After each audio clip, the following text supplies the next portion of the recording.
I mean, this is the fight that we are all having these days. You know, I need to work hard. I need to sacrifice so much of my life so I can have more money, so I can live more. But, you know, it never seems like a fair trade-off. A desire to belong, a desire to connect, a desire to be equal, a desire to be seen. Today, we sit down with Clint Brink to reflect on his role in the theatre adaptation of Fred Khumalo's acclaimed novel, Dancing the Death Drill. In our conversation, we explore how the theme of belonging shapes identity, and we delve into some of the technical elements that brought this moving and stellar production to life. Elements that make it worthy of Broadway stages. Dancing the Death Drill transported Joburg theatre audiences to World War I, where black South African soldiers of the South African Native Labour Corps served with courage and dignity, only to face the harsh injustices of colonialism. Adapted for the stage by the talented Balisa Mazamisa and brought vividly to life under the visionary direction of James Ngobo, this production was a compelling fusion of history, drama, and haunting truth. Clint, alongside a stellar ensemble including Sharon Spiegel-Wagner, Sibusiso Mkhize, and Charlie Bourgeonneau, delivered performances that resonated deeply, all underscored by an evocative score composed and curated by the extraordinary Msaki, whose music captured both the sorrow and resilience at the heart of this powerful story.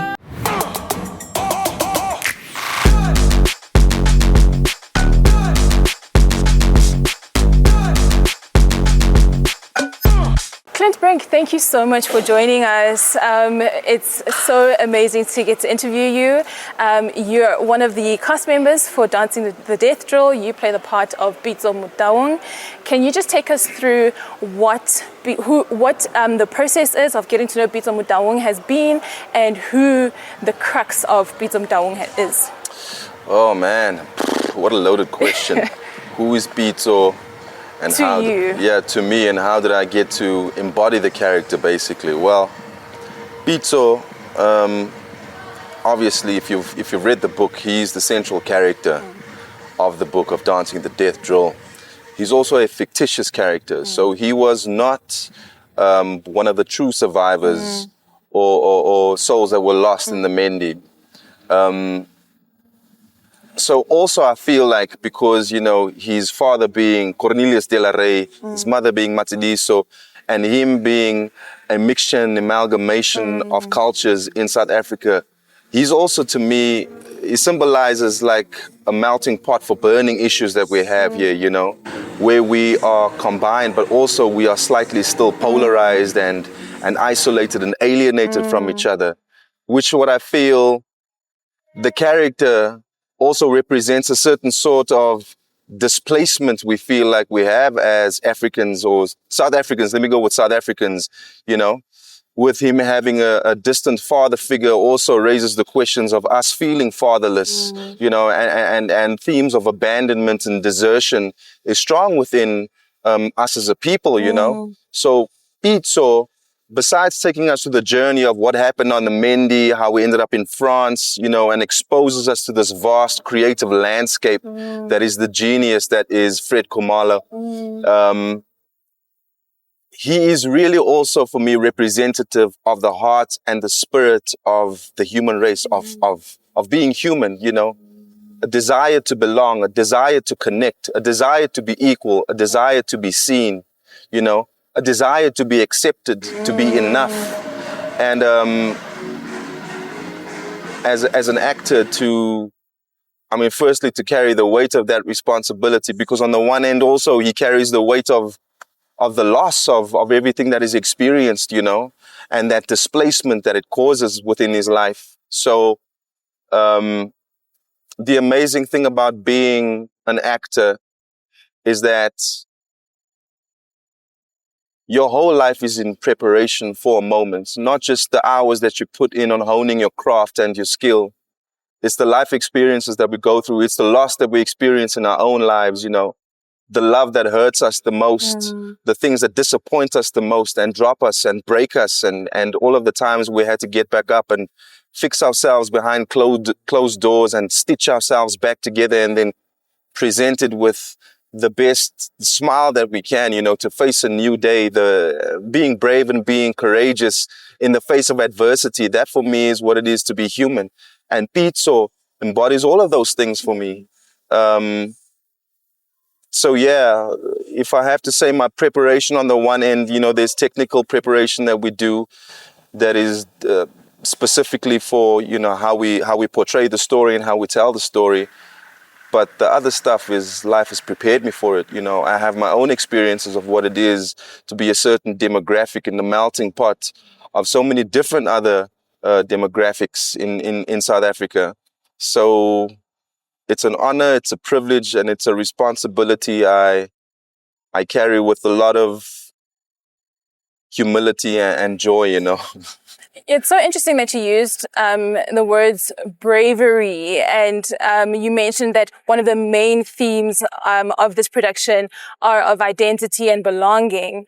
When I was watching the production, there's a book that I've read that came into mind, and I just want to read you one of the quotes. It's a very short quote, but it's a book by Brene Brown, and it's called Braving the Wilderness, and it explores the concept of belonging and what it really, really means. And through her exploration, there's a quote that she keeps, it's a Maya Angelou quote, but she keeps reiterating it in the book as she explores that.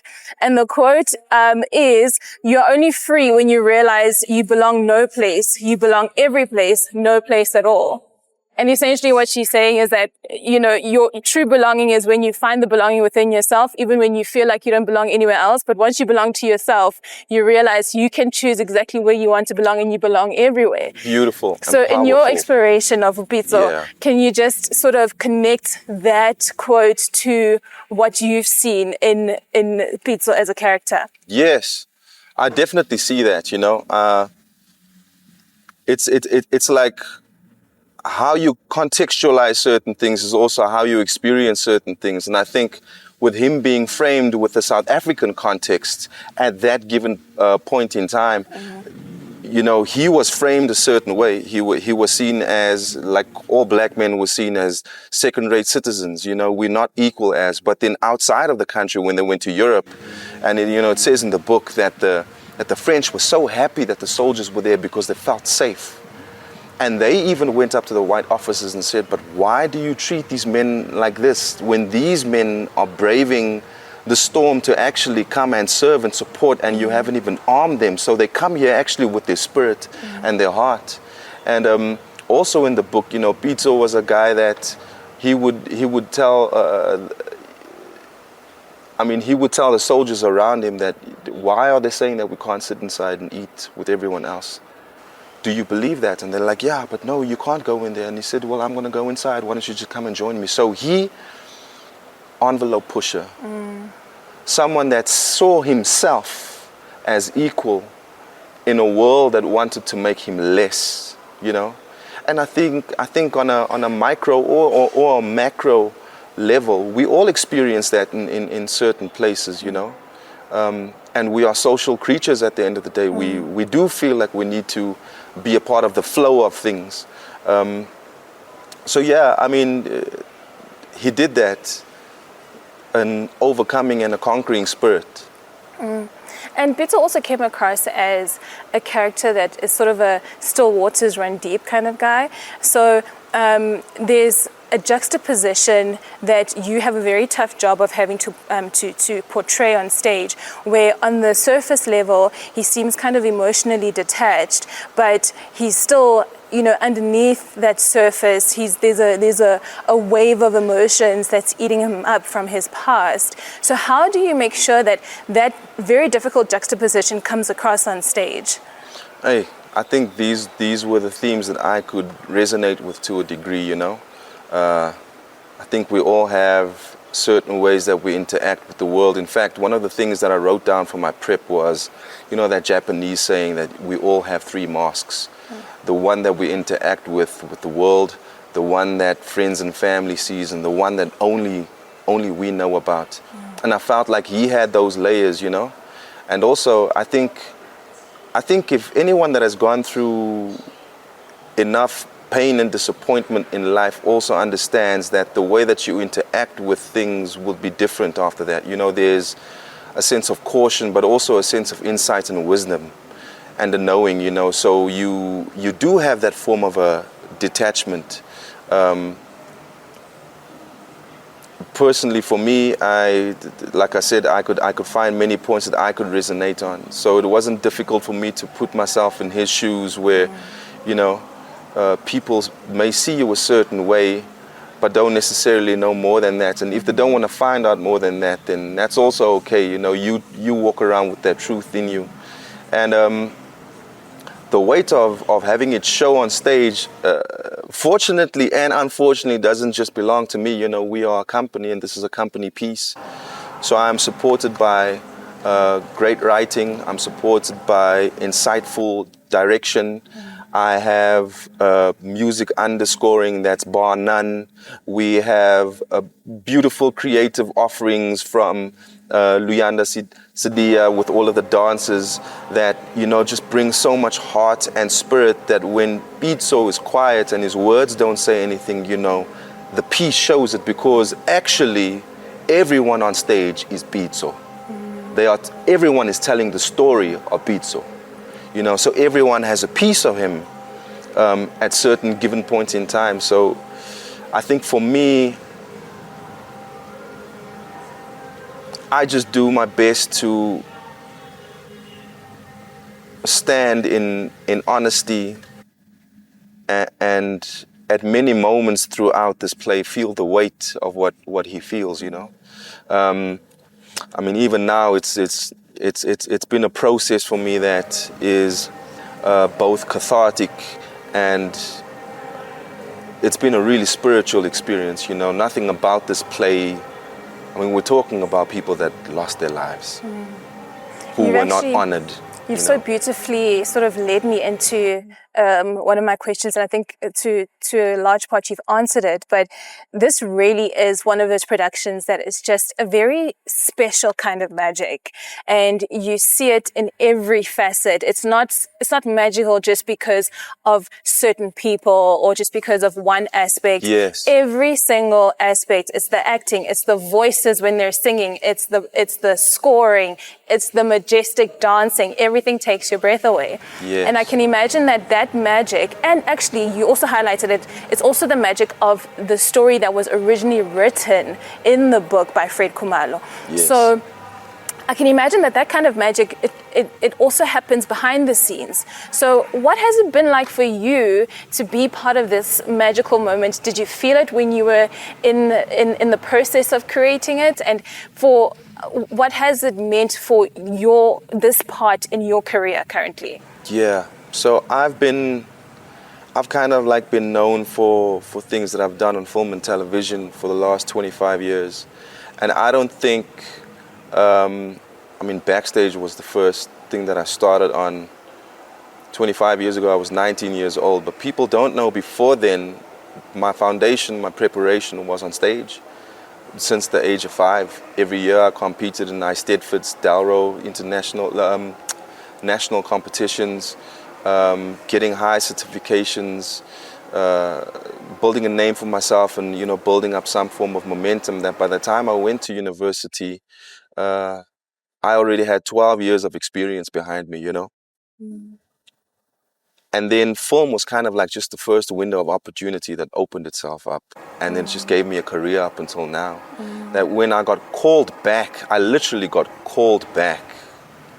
If I had to tell you how this came about, we'd probably be watching a different show right now. But you know, and Pitso meaning calling, it was exactly like that for me. You know, it's a calling. And the way that I've approached my work in the last 25 years has been, you don't see me at the opening of every envelope, you know. I'm someone that is very picky about what I attach myself to, where I would like to lend my God-given gift, or actually I prefer being led by Spirit to tell me that this is the moment for me to be a part of this moment, and this has been it, you know. So firstly, to step back on stage in 26 years, is a huge gift that I'm so thankful for. But it's also to have some form of a reintroduction to audience members and people who have known me or have only seen me in a certain capacity. And then, you know, just having that, I've always been someone that's driven by challenges. So, yeah, sure, why not take on such a huge undertaking and being a lead character in such a huge ensemble piece. But, you know, this is just something that everyone has handled with so much heart and so much humility, and everyone is just egoless. I don't know if I answered your question. If No, you can please just absolutely. like ask me, if you can No, just no, ask me no. again. You It's been, absolutely to have. be honest with you, it's been, you know, there's so many things missing today, I feel like, with us being human. We are bombarded with so much information. We are pulled in so many different directions that we actually do not know where we need to settle, you know? We don't know what is truth. We don't know what is untruth. We don't know what is fact. We don't know what is fiction. You know, we don't know what stable ground is anymore. So I feel like it's a bit of a struggle on so many different levels now. Internally, I think we are going through the most. You know, we have been manipulated. We don't know if our health is fine, which directly impacts how we look at life. We've been facing our mortality for the last 5 years, and then it acting like it never happened. On top of that, technology is advancing at such a fast pace. We feel like we might be left behind soon by the things that we have created. So to be a part of something like this, where you still see people and you look them in the eye every day and they see you and you see them and you shake them and you say, how are you today? And that human connection, you realize what is most valuable and what is irreplaceable. Absolutely. And you're highlighting a conversation that I had with one of my colleagues after seeing the production, which is that I think that there's a potential for theatre becoming something that is going to be extremely valuable now and in the years to come because of the influences that we have. We're so overexposed. We don't know what is true human connection. And I think there's something about theatre, like you say, because they're actually human beings, and they're not human beings behind a screen, but they're human beings in the flesh. You can see them move, you can hear the thuds of their feet, you can hear the voices reverberate. And there's something about that when the story is being told that really shakes you and makes you realize that, hey, these were human beings. The Yes. story that is being told were of real human beings. And then you Yes. start to really connect the dots of how they must have felt. And then that echoes into how you treat other people. So I think you guys are, I'm very thankful to people like you who are still invested into creating this kind of artwork and everybody that comes with it to show people what stories that they may never have heard of, like the sinking of the SS Yes. Mendi. These are stories nobody knows about. The 600 people I dying. have to tell you, I am most thankful for being a part of work that is not just purely geared for entertainment, but actually for the healing of us as a people, which is artistry in its highest expression. You know, this is what we aim to do. We aim to connect, we aim to heal, we aim to be better, you know, to break down the barriers and the things that separate us, so that we can have a common understanding, a vision and a feeling. And I mean, that's what happens to an audience when they sit there. There is, like, you know, when people say herd mentality, there's that same thing, you know, our brainwaves, we start tapping into something similar, and that's magical, you know.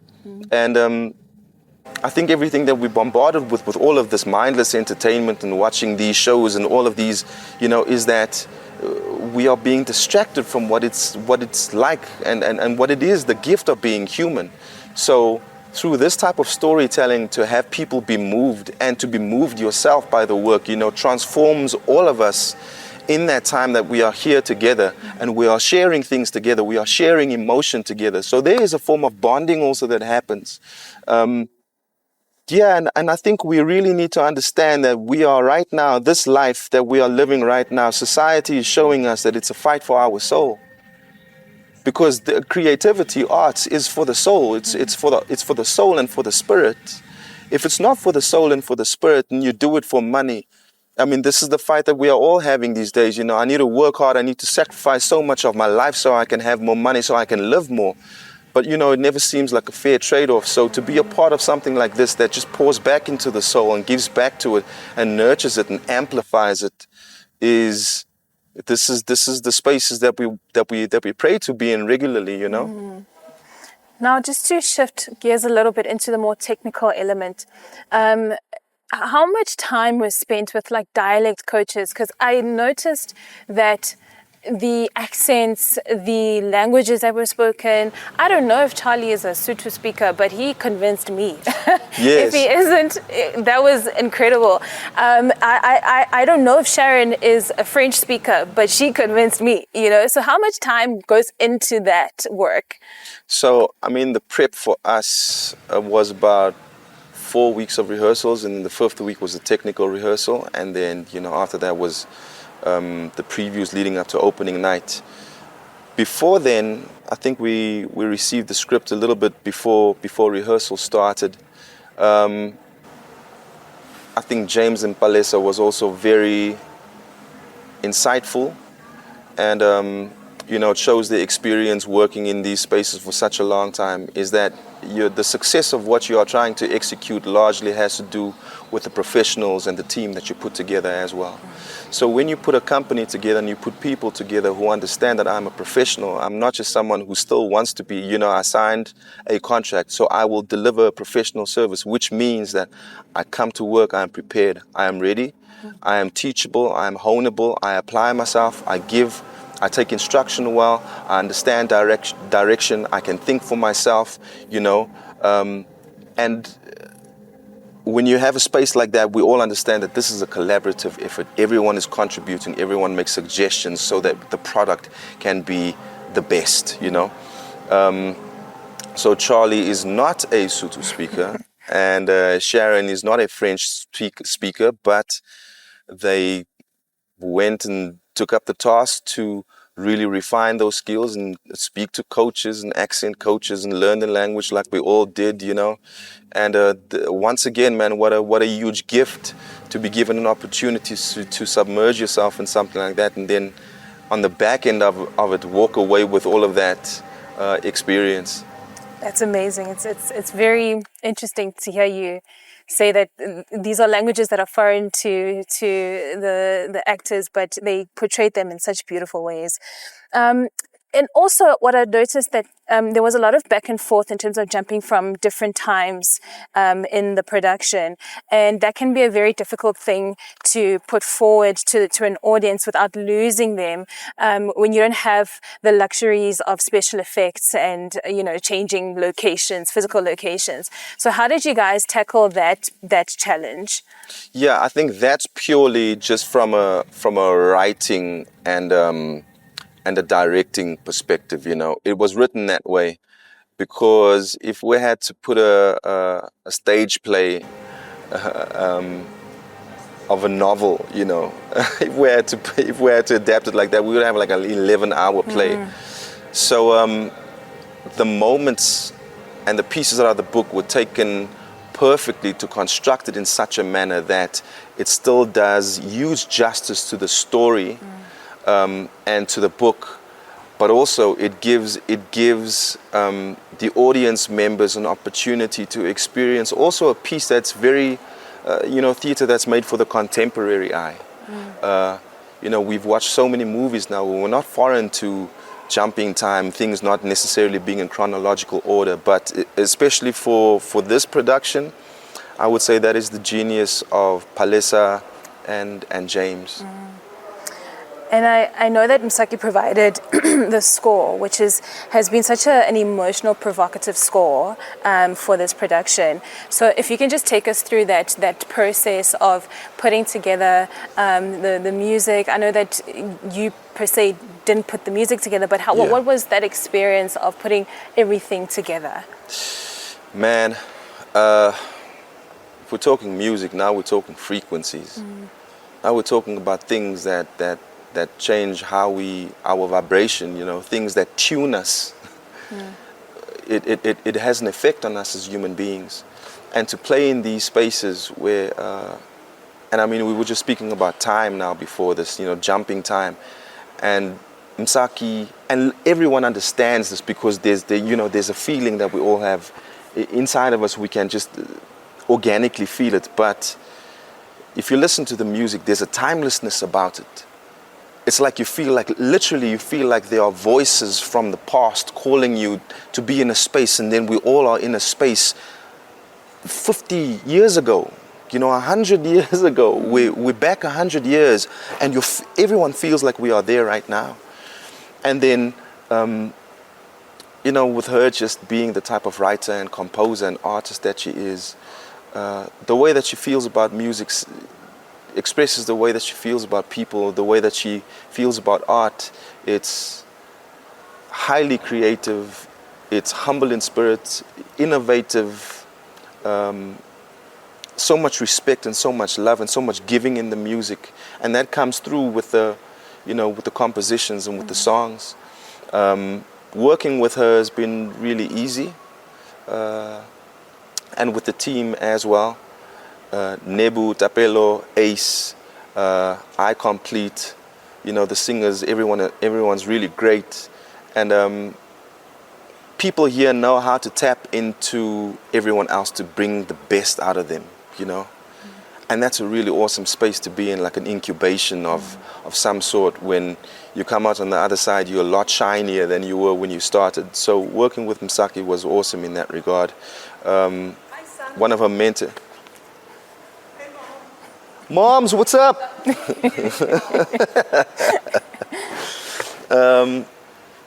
Yeah, she's great. And all of the other musicians are just fantastic, man. So yes, I think everyone's love, deep love and passion for what it is that they do shines through in this piece. It sure does.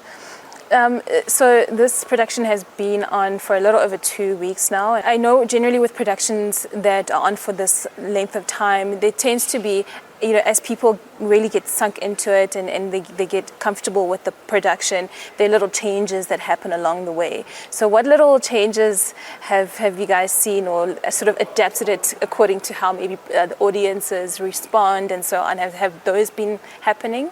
Yeah, we've had some of those, but they're very little up until now, really. If you weren't here from the rehearsal process, you wouldn't necessarily pick it up so much. But subtle changes, because when we also do really intense and extensive rehearsals, we try a lot of things. So we go through various options, and how we would maybe we would like the audience to experience the performance. But yes, there has definitely been, you start becoming more comfortable with certain things. So you can be more intentional with how you deliver certain things. There's no longer, and I think that's what happens with mastery on every level. You work hard to the point where it becomes second nature, and then you're not necessarily held captive by the process of needing to think your way through it. You can just be it and trust it and go with it. So that's what's been happening with every run. It's either the music gets tightened up, the singers feel a little bit better, the dancers are a little bit sharper, the actors, the way that we listen to each other and respond to each other is a little bit more instinctive. And if you're instinctive like that, people feel that energy, feed off it, and then reciprocate it. So yeah. And here and there for Pizzo, just a little bit more fun, jokey times with Cladi, I'd say. Yeah. Fantastic. I think this is a production that deserves to be on Broadway and beyond, and I agree with you. Every stage, international stage that you can put it on. Is there any indication of taking it further? I really hope there is. Well, from me, there's no personal indication, but yeah, I agree with you. I think it's one of those stories. It's just one of those beautiful gems that history and that life really, really offers you. And if it comes from life, if life made it happen like this, then it belongs to life. It needs to go back to life, because that's where the story needs to be most impactful. And what a beautiful thing for us as human beings to be able to hold space for those who have gone, and then honor them way after they should have been honored, but it wasn't left undone. That for me is such that for me is love, you know. That for me is really respecting what it is to be a human being. And it's just amazing that it comes through the creative process, which, like I said, in today's society, in this world, we really need more heart and we need more soul than anything else. Clint, thank you so much for joining us. It was a fantastic time chatting with you. Thank you so much. Awesome. Listen, my vocabulary has gone down significantly since I started this thing, because it's really just been, you get to the point where it's like I can't explain it to you in words, really, you know, what's been happening. Yeah. And to me, man, for me, it's just, I walk in here and I'm just like, wow. No, I echo. He hasn't seen it, and I was telling him that if we can get the chance to, please do. Yeah. It really is something special, and it's Yes. uniquely special. It really is. So, please, I hope we see more of this kind of production happening, because I think the world and people need it. We need this. We need it. The world needs more of this stuff. I agree with you. And I think I've said it in 2 interviews now. I've said it on 94.7. I said, listen, this was in New York. It'll be on Broadway right now. Absolutely. I said the same way that Sarafina and Lion King Yeah. made real big impact globally, this story can do the exact same. Yep. And like, just Greek theater wise, you know, Greek theater, they always want to have the tragic hero, because within that the storytelling is that's where we are. It's the conflict and the resolution, it's the tension, you know. And I mean, to tell a story like this is, and it coming from South Africa and it being real and historical, makes it even more impactful. So I agree with you. Broadway, here we come.